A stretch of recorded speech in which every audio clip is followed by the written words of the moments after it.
नमस्ते छात्रों, मैं हूँ आपकी हिंदी मिस फरीदा। अब हमें 5th स्टैंडर्ड के लिए क्लास लेने वाली हूँ। पिछले बार हमें क्या क्लास लिए थे, आपको याद में है क्या? महात्मा गांधी के बारे में बोले थे। ओके, आप याद करेंगे? असाइनमेंट पूरा किया हुआ क्या?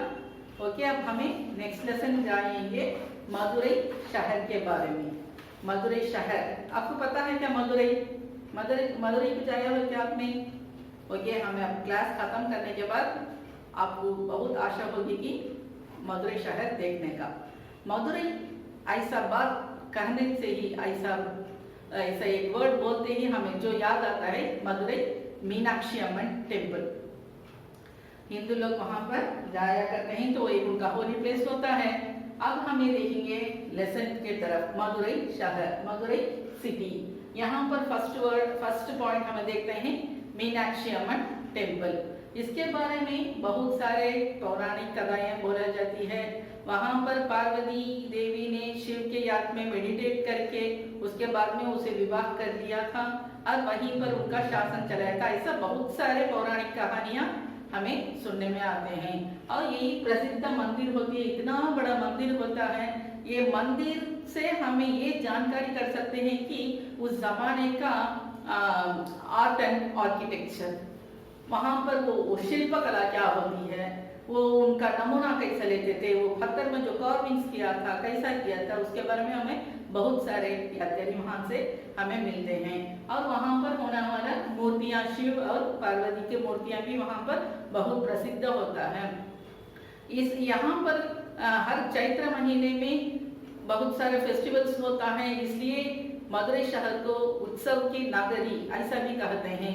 हर साल चैत्र महीने में फुल मंथ वहां पर बहुत सारे फेस्टिवल्स मनाए जाते हैं और वहां पर पूरी दुनिया के पूरे लोग वहां पर आया करते हैं इस फेस्टिवल्स के समय। और वहां पर वैगई नदी फ्लो होती है, बहुत प्रसिद्ध होते हैं, बहुत फेमस नदी होती है वैगई नदी। इसके बारे में भी हमें बहुत सारे आपको बताएंगे। उसके बारे में बहुत इम्पोर्टेंस होता है तमिल संगम। तमिल संगम का मतलब होता है वहां पर गैदरिंग्स, और यहाँ पर 3 होता था, पहला संगम, दूसरा संगम और तीसरा संगम। और तमिल में कहते हैं मुदल संगम, इड़च संगम और कड़े संगम। और तीसरा संगम यहाँ पर होता था मदुरई, बहुत फेमस होता था। ओके, संगम का मतलब क्या है?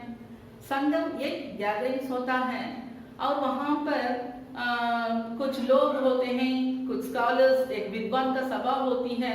कोई भी किताब, कोई भी बुक्स रचना होती है पोएट से, वहां पर उन स्कॉलर्स के सामने उन्होंने उसे बोला करते हैं, तो उसे समझा सकते हैं। जो क्वेश्चंस उन्होंने पूछे उसे पूरे को भी उन्होंने आंसर्स करने के बाद तभी उन्होंने ऐसा ही कहते कि ये उत्तम माना जाता है, वो बुक उत्तम माना जाता है।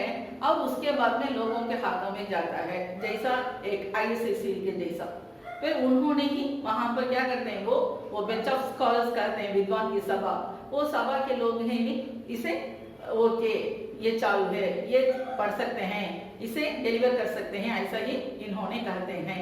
एक बड़ा वो तमिल ऐसा कहते ही मदुरई ही हमें याद आता है, तो वो वहां पर बहुत इम्पोर्टेंस होता है और तमिल का वहाँ बहुत बड़ी इम्पोर्टेंस दे जाता था और वहीं पर प्रॉस्पेरिटी होता था। ओके, तमिल संगम का है। तमिल संगम पहले कौन ने शुरू किया था? तमिल और मदुरई, कड़े संगम, ऐसा सोच आती है हमें। ये याद आना पड़ता है कि पांड्या के राजा ने वहां पर शासन करते थे। पांड्या के राजा ने ये तमिल संगम को शुरुआत किए थे, क्योंकि वो तमिल को प्रॉस्पेरिटी और इम्प्रूवमेंट करने के लिए इन्होंने तमिल संगम शुरू किया था। लेकिन ऐसा ही तिरुकुरल, आपको पता है क्या? तिरुकुरल कौन लिखा था? उन्होंने उसे तिरुवल्लुवर। वो किताब वो भी वहां पर ही मदुरई से वो बेंच ऑफ स्कॉलर्स, वो विद्वानों की सभा ने उसे उत्तम मानने के बाद ही वो बाहर लोगों के हाथ में मिला था। ऐसा उतना बड़ा काम करते थे वो। उसके बाद में थोड़ी देर में क्या हुआ कि वो ऐसा ही छिप गया। फिर 50-60 वर्ष के बाद पहले श्री पांडितुरई देवर ने फिर से ये काम में लाए थे और वो आज तक भी चालू में है। आज तक भी वहां पर तमिल संगम बहुत अच्छे से चल रहा है। ओके, अब मीनाक्षी अम्मन टेम्पल के बारे में हमें बहुत सारे पता लगता है, लेकिन वहां पर हमें कॉमन से देखते समय शिल्पकला का है। शिल्पकला का मतलब क्या है? दो कार्विंग, स्टोन कार्विंग्स को ही शिल्पकला कहते हैं। वहां पर इतने ही वो इतना नमूने ऐसा हमें पता लगता है कि उन दिनों में कैसे चलते थे, वे लोग कितने टैलेंट थे और कितना निपुण थे और अपना टैलेंट कैसे दिखाया था वो हमें पता लगता है। वो आज तक भी स्थित है। अब उसके बाद में हमें देखेंगे तिरुमलाई नायकर महल। तिरुमलाई नायकर महल तो एक अच्छा इमारत के लिए बहुत बड़ा मिसाल है। एग्जाम्पल, मिसाल का मतलब है एग्जाम्पल। तिरुमलाई नायक महल किससे बनवाया था आपको पता है क्या? नायक वंश के राजा तिरुमलाई नायक ने ये तिरुमलाई नायक मंडप महल को बनवाया था। दो बहुत सारे पिक्चर्स में भी हम देख सकते हैं जो सॉन्ग में से भी उसे बताते हैं कि तिरुमलाई नायक महल को। और नेक्स्ट वन हमें देखते हैं मदुरई के बारे में और बहुत सारा हम बोल सकते हैं कि और वहां पर दिन भर रात भर बिजनेस चलता है। तो ऐसा तमिल में कहते हैं कि वो एक तुंगा नगरम। तुंगा नगरम का मतलब है बिना सोए। बिना सोए वहां पर लोग काम करते रहते हैं और दिन और रात वहां पर बिजनेस चलता है। वो एक बड़ा एक बिजनेस केंद्र होता है, बड़ा व्यापार केंद्र। वहां पर बहुत मुख्य क्या होता है कि बुनाई का पेशा। बुनाई का मतलब क्या है? वीविंग। तो बुनाई के पेशा वहां पर अधिक चलता है। बड़ा व्यापारी केंद्र होता है वहां पर, दिन रात पर वहां पर काम चलता ही रहता है। ऐसा ही पहले ही बोली थी ये समुद्र उत्सव की नागरी चैत्र महीने में वहीं पर होता है। और उन दिनों में पुराने दिनों में राजा के शासन के समय वहां पर व्यापारी कैसा चलता था? तो समुद्री व्यापार कहाँ पर चलता था कि तोंडी नामक स्थान में वहां पर अच्छे से अच्छे समुद्र व्यापार चलता है। और मदुरई के बारे में अभी बहुत सारे विषय होते हैं। छात्रों, तुम्हें अब हमें ये ऐसा समझाने के बाद तो आपको आशा होता ही होगा मदुरई जाएंगे एक बार और यहाँ पर सब स्थान पर हमें विजिट करेंगे। ऐसा ही करो। अब हमें जो भी हमें प्रत्यक्ष ही अच्छा होता है। प्रत्यक्ष का मतलब क्या है? आंख से देखना। जो हमें मुंह से एक्सप्लेन करते हैं उससे भी ज्यादा आंखों से देखने से ही हमारे दिल में बस जाता है। सो छात्रों, आपको समय मिलते समय मदुरई शहर जाओ और बहुत सारे ये प्लेसेस सब जाकर आप विजिट करो। आपको समझ में आता है कि हमने क्या क्या पॉइंट्स बोली थी?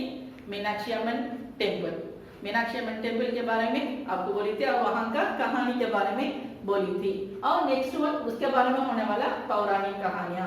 तमिल संगम उन दिनों में तो राजा लोग ने तमिल को बहुत इंपॉर्टेंस देते थे और उसका उन्नति के लिए बहुत काम करते थे वे लोग। और इसलिए तो वो 3 संगम बनाया था। उसमें मदुरई में बहुत इंपॉर्टेंट का संगम चला था और तिरुकुरल भी वहीं भी उत्तम माना जाता था। और नेक्स्ट वन हमें देखते हैं कि इसे कौन शुरुआत किया था? कैथी में पांड्य राजा ने। तो पांड्यास ने इनको तमिल को बहुत इंपॉर्टेंस दिए थे और ये शुरुआत किए थे। उसके बाद वो थोड़ा से ऐसे ही अंत होने लगा। फिर 50-60 वर्ष के पहले पांडितुरई देवर ने इसे फिर से शुरू किया था। तो जो काम आज तक भी चालू है, आज तक भी वे लोग तमिल के लिए इंपॉर्टेंस देते हैं। उसके बाद में तिरुमलाई नायक महल बोली थी। तिरुमलाई नायक महल जरूर आप देखना का योग्य स्थान होता है और वहां पर का होने वाला लाइटिंग्स और वहां पर कार्विंग्स और पिलर्स, इतने बड़ा पिलर्स होता है। अब आप जाकर वहां पर देखिए, वो देखने का योग्य होता है। अब वहां पर होने वाला व्यापारी केंद्र, दिन रात तक वहां पर व्यापारी चलता ही रहता है।